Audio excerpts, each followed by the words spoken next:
আজ সকাল দারুণ ওয়েদার।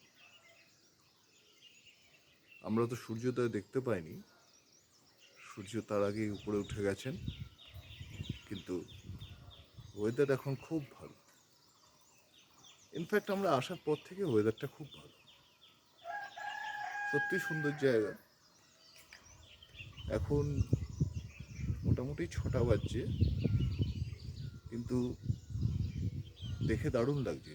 উঠেছি 5:30টার আগেই উঠেছি, এখনো চাটা খাওয়া হয়নি, এদের অপেক্ষা করছি।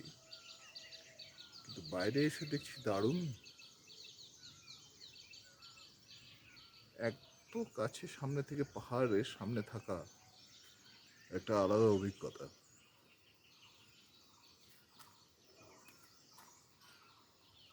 হোমস্টেটা সত্যি দারুণ জায়গায়, খুব ভালো লাগছে।